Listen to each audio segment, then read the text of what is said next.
Good morning. Sorry for that interruption. So I'm going to talk about challenges in the management of primary hyperparathyroidism, recurrent and persistent disease. So my task has been made very much easier by Professor Mahadevan because most of the things that I wanted to speak to has been addressed by him. So primary hyperparathyroidism is the commonest cause of hypercalcemia, as we know. Its curative treatment is surgery. However, success rate, although it's about 95% in most of the time, in about 5% of the cases, there could be either recurrence or persistence of hyperparathyroidism, and why I would discuss with you in my later slides. So out of these, persistent disease accounts for about 2 to 22%, whereas recurrence accounts for about 1 to 15%. So let's look at the definitions of cure, persistence, and recurrence.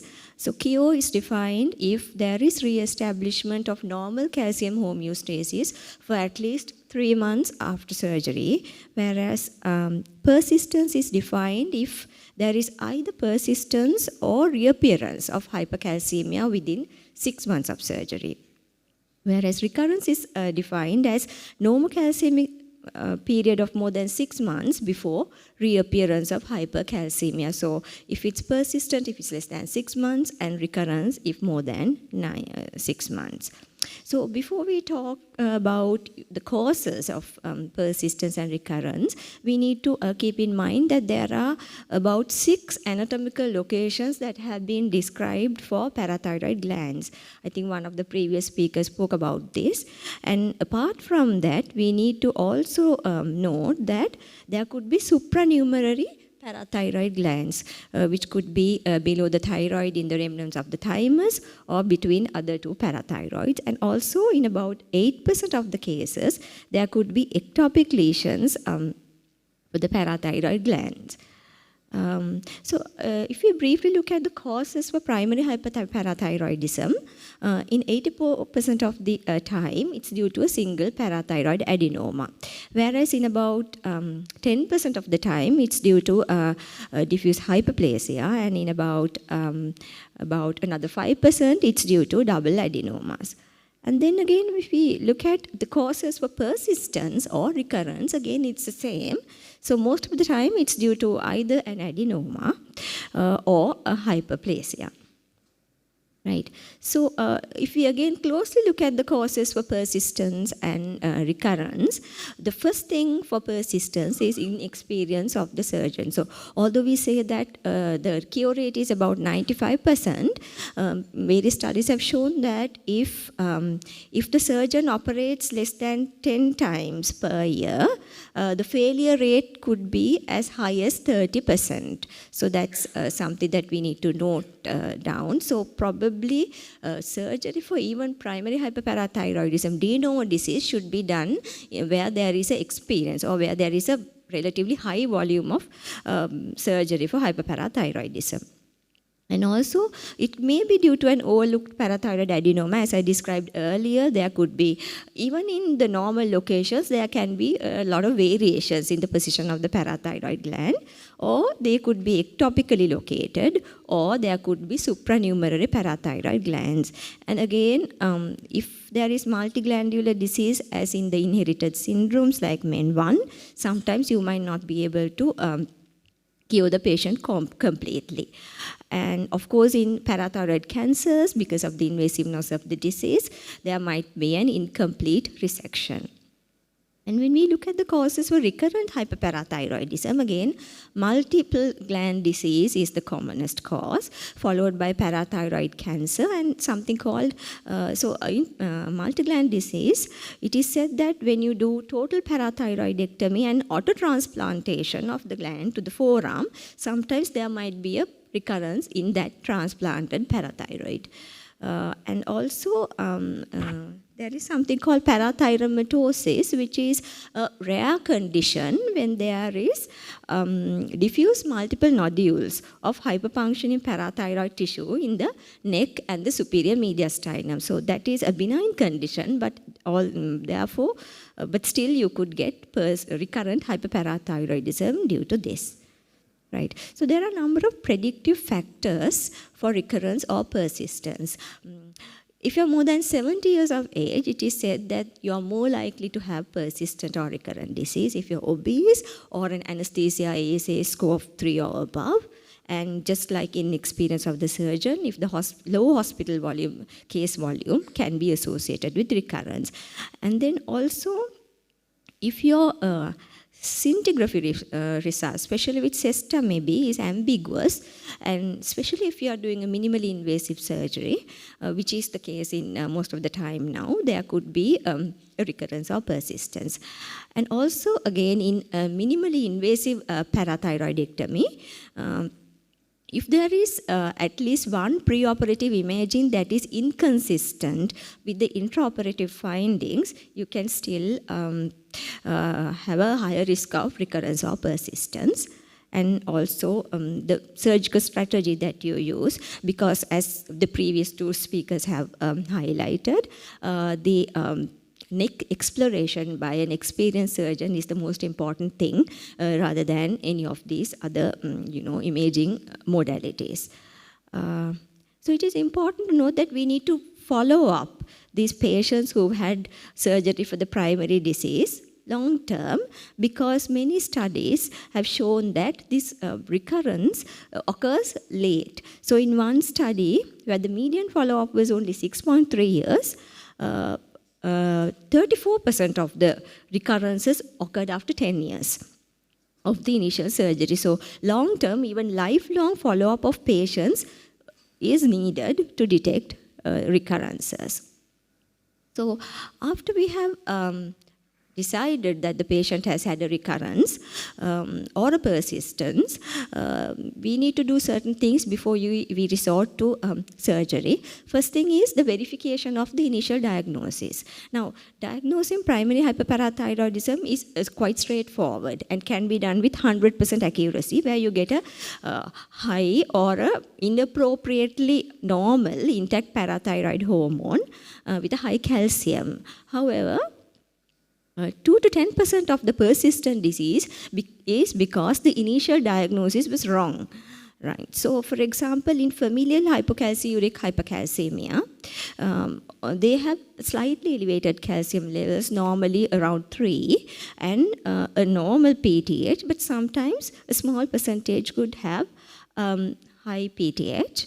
And furthermore, these now we expect them to have a very low urine calcium to creatinine ratio of usually less than 0.01. But in about 20% of the patients, they can have a higher urinary calcium to creatinine ratio. So the genetic testing would be the hallmark in the diagnosis of perennial hypocalciuric hypercalcemia. But as we know, in resource-poor countries like ours, sometimes it's not always feasible. And also, medications like lithium and thiazide diuretics can cause high calcium and a PTH. And also, physiological hyperparathyroidism, like in chronic kidney disease, vitamin D deficiency, and malabsorption, usually their calcium is low. Of course, their PTH would be high. But if normal, it can be sometimes confused with normocalcemic hyperparathyroidism, just as Sonali discussed in the first presentation. And also we all know that long-term secondary hyperparathyroidism can cause autonomous hyperplasia of the parathyroid. So sometimes we might confuse this with primary hyperparathyroidism, and we might have inappropriately subjected our patient for surgery. Again, we need to verify that the patient is having actual persistent disease. So with, of course, an elevated calcium with a high or high normal PTH. Now, normocalcemic high PTH can also occur following surgery. And it is not, I repeat, it is not recurrent disease. So this accounts for about 46% of the post-op patients. And there are certain predictors for post-op normocalcemia with persistently high PTH, like vitamin D, higher pre-op PTH, low creatinine clearance. And if you do not supplement these patients with vitamin D prior to surgery, sometimes their PTH level would remain high. So, well, this you can just, it's a dynamic, reversible and transient clinical entity which doesn't need any intervention. However, some studies have shown that it is indeed associated with recurrence and also with cardiovascular disease. So, you need to follow these patients up carefully. Right. Again, before we go on to imaging techniques and surgery, we need to reevaluate the clinical history, because most of the time these persistent or recurrent disease is associated with a genetic inherited syndrome like MEN1 or MEN2. Actually, I've been practicing as an endocrinologist for about 10 years now, and I have come across about few patients with recurrent or persistent disease, and all of them had an inherited syndrome like multiple endocrine neoplasia type 1 or 2.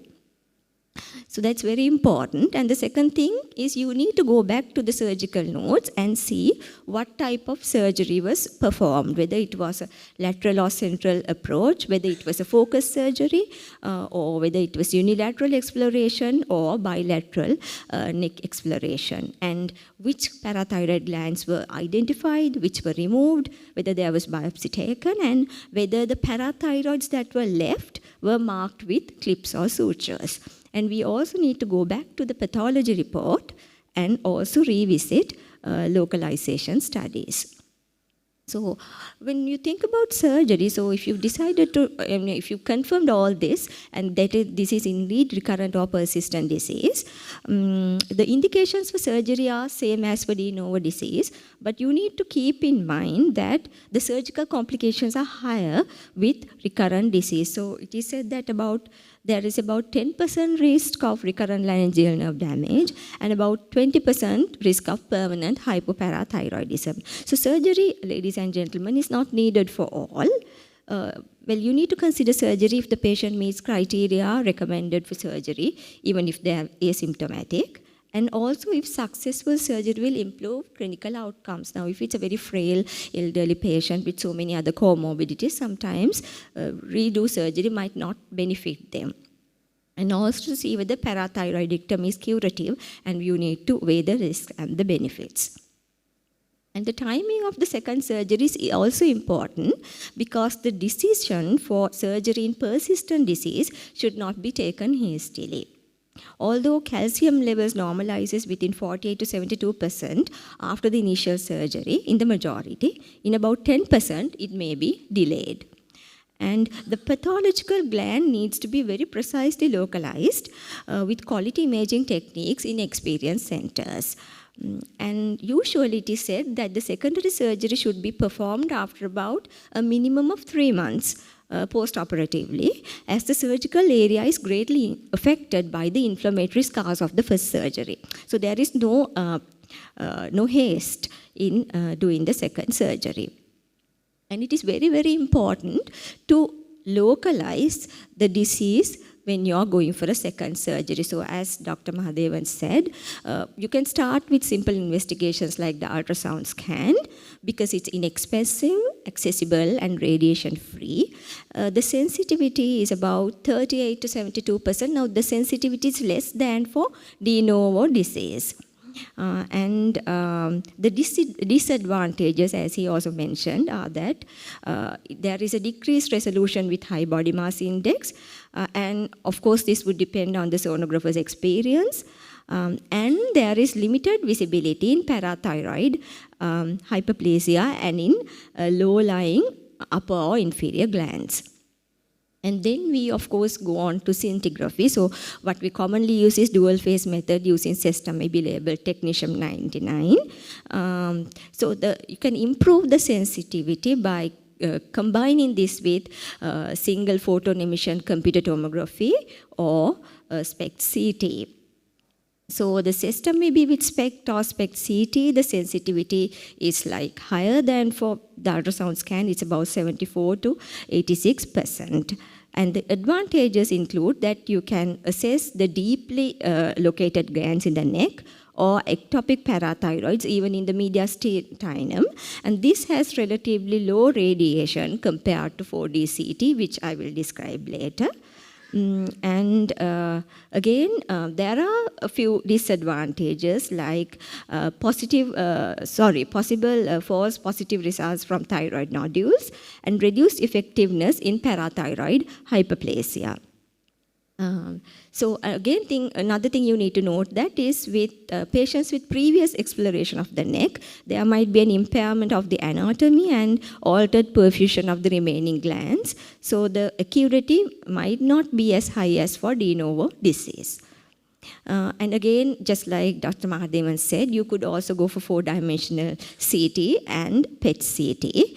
4-dimensional CT has a higher sensitivity than SESTA-MEB in reintervention.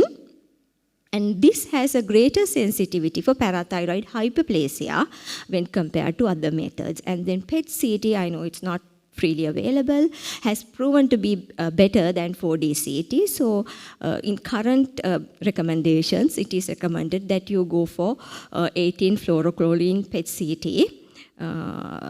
as a second-line mode of investigation. And again, dynamic MRI now, the sensitivity of the conventional MRI is more or less similar to that of ultrasound and MEB, especially in recurrent disease. Whereas now, sensitivity of conventional MRI is about 63 to 83%, whereas of dynamic MRI, it could be high as 90 to 93%. But of course, it's costly, difficult to access, and time consuming because you need people who are trained to interpret this. So this is a schematic diagram of what you can do as imaging because some surgeons require 1 positive imaging test, whereas others requires at least 2 positive imaging tests before reoperation. So the first line would be after, of course, biochemical confirmation of high calcium and PTH would be ultrasound, SESTA-MEB, either with or without SPECT, plus a normal conventional MRI. And if you do not get any consistent results, you could go for other more sophisticated investigations like 4D CT or PET-CT. And you have to keep in mind that you will need to go for some genetic tests as well. Right. So what about invasive imaging? So ladies and gentlemen, now they're rarely used because we have got very advanced non-invasive investigations as I described earlier. But if you want, you can have investigations like parathyroid measurement with the parathyroid hormone measurement with bilateral jugular venous sampling. Or you could go for a very more accurate selective venous sampling of the veins. And there are things like parathyroid arteriography or fine needle aspiration biopsy with guidance of imaging studies. But there is a risk when you're doing with a possible parathyroid cancer. Right. So management, the type of surgery that you are going to do, the type of next exploration would depend on the decision of the surgeon. But you have to keep in mind that you need to have stricter indications for redo surgery due to fibrosis, alteration of the normal anatomy, and complications. So just like, so if there are very severe symptoms of, if the calcium is more than 1 milligram per deciliter above the normal upper value, and in younger age patients, just like for primary other de novo disease, you can think of surgery. But reoperation is linked with significantly lower cure rates. It's about 82 to 98%. And as I said before, there can be a recurrent laryngeal nerve palsy in about 15% of the patients. So intraoperatively again, you do have tools for parathyroid identification, which were described by my previous speaker. So intraoperative PTH is the preferred method because we've been using it for a long time and it's easy to perform. But you could do other things like frozen section histopathological examination or ex vivo aspiration of the resected parathyroid tissue to confirm the presumed parathyroid tissue, and so many other tests which Professor Mahadevan has described. So, do we have a medical management for recurrent or persistent disease? Well, surgical management is the gold standard, just as for de novo disease. But you could use cinacalcet in certain patients. It's mostly used in patients with high surgical risk or as a short-term operative preparation in patients with high calcium levels, usually more than 12. What about anti-resorptive agents? Again, this can be used in conservative management if you cannot let the patient undergo surgery. And then there are newer techniques like microwave ablation or ethanol ablation. They might have a place mainly in parathyroid cancer spread or in parathyroidomatosis. And radiofrequency ablation was safe and effective, and studies have shown that there is a cure rate of about 98%. So I think my time is up. So ladies and gentlemen, in summary, recurrent or persistent hyperparathyroidism is about 5% of the patients treated for primary hyperparathyroidism, but we need to keep in mind that it can be higher in low volume centers. Verification of the initial diagnosis of primary hyperparathyroidism is very important prior to embarking on further management strategies for these patients. Pre-op localization studies should be more precise than for primary disease, and non-invasive localization techniques have replaced invasive techniques, and redo surgeries associated with more complications than the initial surgery, so you need to select patients carefully. Thank you.